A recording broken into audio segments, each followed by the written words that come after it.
Hi, my name is Christina Baker, and by no means necessary should I be alive today. And I want to take you a little into the journey of my story, where my life began. And I came from a broken home. My parents divorced when I was 7 years old. My dad was an atheist. My mom was a non-practicing Catholic, so there was no God in my home. By the age of 14, I was going out to the bars, I was doing drugs, and I was hanging out with the wrong crowd. I got into self-harm because I felt like I was dead inside. And I just wanted signs that I was still alive. And by the time that I turned 15 years old, I was partying all night, drugging all night, and drinking at the bars. And I came home one night and my stepdad was standing at the top of the stairs and told me, first he told me that I wasn't worth it. And before he almost pushed me down the steps, my mom said, he told my mom that she had to decide between me and between him. My mom made a decision that night that I had to leave. And so they put me on a one-way ticket from Santa Cruz, Bolivia, where we were living, to Maui, Hawaii. I hadn't seen my dad in 10 years. So with a duffel bag with my entire life in it and an electric guitar on my back, I showed up in Maui, Hawaii, looking for my dad, not knowing if I would recognize him. After about 6 hours sitting in the airport, my dad shows up, and I had black makeup around my eyes, I had spikes, I was black on black on black. And my dad gives me the news that after many years of working in the oil field, he lost everything. He had a bad cocaine addiction. And as I followed in my dad's footsteps, the news dawned on me that this would also be my reality. And he said that he ended up homeless, living in a tent on the beach. And so I asked myself that question, does that mean that I'm homeless too? Well, my dad spent some time on the Maui beach for many months. And after that, some family members found out that I was living homeless, and they brought me to Houston, Texas, and I went from house to house to house. Nobody wanted to deal with a drug-addicted goth teenager. So they shipped me off to Pennsylvania, where I was living in a Red Roof Inn. And my brother's coach, my brother was going to a college in Harrisburg, Pennsylvania. And my brother's coach went to a staff meeting at a church that he attended and said that there was an atheist, drug-addicted teen living in a motel. A couple stands up at the staff meeting and they say, we'll take her in. A week before 9/11 in 2001, I show up at this couple's house and they said, welcome to my home. We only have 2 rules in our house, and the first one is that your curfew's 11, and the other one is that you have to go to church with us every Sunday. At that moment, I looked around, I was like, you guys don't understand, I'm an atheist. They said, that's okay, Chris. Welcome to our home. We'd love for you to stay, but you gotta go to church. So every Sunday, I did everything that I could to not go to church. I wore fuzzy slippers. I'd have these black hoodies with obscene words on them, and I would come downstairs, and her name was Mrs. Hess. She would say, great, Chris, come on, we're on our way to church. So every week, I would go to church, and I would hear the pastor preach on the love of God. And at that stage in my life, I didn't know that anything was out there or even existed, and the truth be told is that I had an anger in my heart that I felt like if there was a God, that he had put me in this position and he had done this to me. So when I left their house, I graduated from high school. I got back into the lifestyle of doing drugs and ended up dating a drug dealer. And everything in my life continued to spiral downward from that moment. The moment that changed everything for me, even though I didn't know that God was real, was when I was on my way to I had already scheduled an abortion after I had found out that I was a couple months pregnant. I was leaving my apartment and I get a banging on the door, and it was my drug dealer's girlfriend.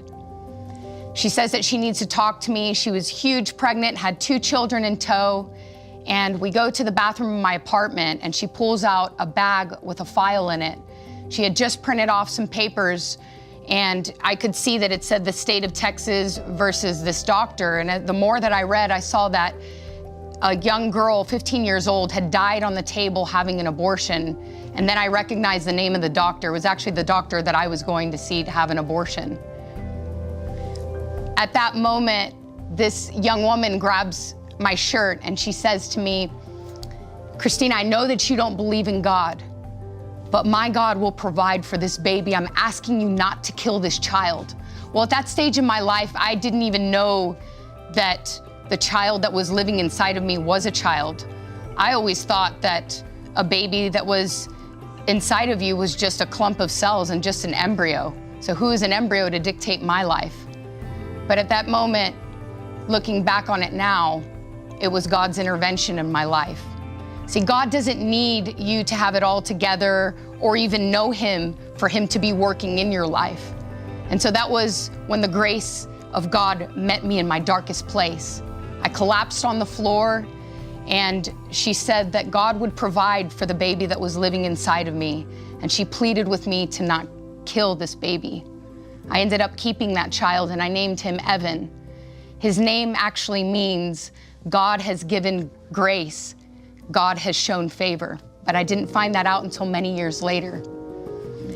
I continued doing drugs. I had quit doing drugs for a certain amount of time after I had my son, but once again, I got back into the life, and I was living a double life. I was working as a school counselor during the day, trying to provide for my son, and I was drugging all night. And so I was driving down a road in Houston, Texas, after going to my dealer's house, and I got pulled over by the police. I was smoking weed in the car. I rolled the window down, and the smoke was coming out as the officer was asking for my insurance and my driver's license. And he pulls me out of the car and he says, "Ma'am, you're under arrest." And I'm like, "What for?" And so I belligerently got put in the back of the cop car, and it was the moment where I prayed what I believe is my first prayer. And I looked up with my hands in cuffs on my back, and I said, "If you're real, why are you doing this to me? I hate you." And so that moment I went to jail. I was out on bond. I went back to my job, and I was sitting in front of my computer screen where I was contemplating how to take my life. And the enemy will do that to you. He'll get you to the place where he starts convincing you that you don't matter and that you are worse off being alive than you are dead. And so I was going down this road when I got a tap on the shoulder, and it was a man at my job who said to me that he had a word from the Lord for me. And at that moment, it could have been anybody, Buddha, Muhammad. I didn't know anything about God. I just wanted someone to help me. And he invites me to a prayer meeting where I walk into this prayer meeting, and people are pacing the floor. They're praying in languages that I had never heard of. And everybody begins to lay hands on me, and this man, his name was Hilroy, he says to me, "This is a matter of life or death." And at that moment, I didn't know that it was a vision, but I had an open vision in my spirit of me dying in a car accident. And he says to me, "Would you like to receive Jesus into your life?" And I said, "Whoever you are, Jesus, come into my life and change my life." At that moment, I felt like a warm oil from the top of my head to the tips of my toes. I began to shake. And it was like the boulders that I had been carrying around for 20 plus years of my life, all of a sudden just lifted. I truly came through the birth canal for the first time. I was seeing more light. The colors were more vibrant. The lights were brighter. I'd given my life to Jesus. And I wish I could tell you that I rode off into the sunset and everything was hunky-dory after that. But the reality is that I was facing a court case that was going to change the rest of my life and the life of my son. So I had been walking with the Lord for 3 months. I was fully delivered from drugs, and I was walking like a new woman, but I was facing going back to jail. So I show up to court that morning, and I hear the voice of the Lord speak to me while I'm sitting there waiting to be arraigned. And I tell my attorney that I need to talk to the DA. That voice was the voice of the Lord that I had never heard before. And I asked my attorney if that would be a possibility. He said, "This isn't the best idea for you to do this, but I've given you legal advice." So we walk outside of the courtroom. The DA looks at me and says, "So what's up?" And I said, "I just want to tell you the truth about what happened that night." He said, "Shoot. Look, I'm not the person that was in that car on September 2nd. That was the day that I got arrested. But God has changed my life. I gave my life to Jesus, and I'm a new woman, I'm a new person. He said, look, we all make some mistakes sometimes. Have a great day. My whole world came colliding that day, but I knew that I had done everything that I could do. We walk into the courtroom, and what felt like 15 hours was probably 15 minutes. My attorney walks up to me and holds up a yellow piece of paper that changed the rest of my life. And it said order of dismissal. That piece of paper represented so many things to me in that moment. And what I did, I walked out of the courtroom and I began screaming and glorifying God for what he had done. And it was that moment where I realized that I had heard the message of the cross, but this was the first time where I understood the message of the cross and the blood that he shed for my life. He paid a price for us at the cross. And even though I should have gone to jail and should have paid the price, look, I did the crime, I should have done the time. But at that moment, God exonerated everything that I had done and let me walk like a free woman. And I heard the voice of the Lord once again in that moment. And he said to me, do you see that woman up there? Do you see that judge? I am above the judicial system of the United States, and I've been here your whole life. I've been watching over you your whole entire life, Christina. And it was my woman at the well moment of go and sin no more. It was the moment where I realized that I was set free and free to live the life that he had paid for me to have. God gave me the opportunity to raise my son. God gave me the opportunity to walk free, a new woman, free from drugs, free from alcohol, free from addiction, free from everything that enslaved me. And I believe today that God wants to do that in your life. The Lord wants to give you a clean slate.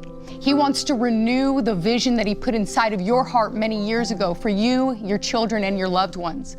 If God can take this drug-addicted, lost, goth teen girl, he can do the same for you and the ones that you love. So I want to encourage you with that today. There's so much more to this story, but God has written a story in your life that he fully intends to fulfill. There is a destiny, and the power of his might and the power of his blood has already set you free. So God bless you.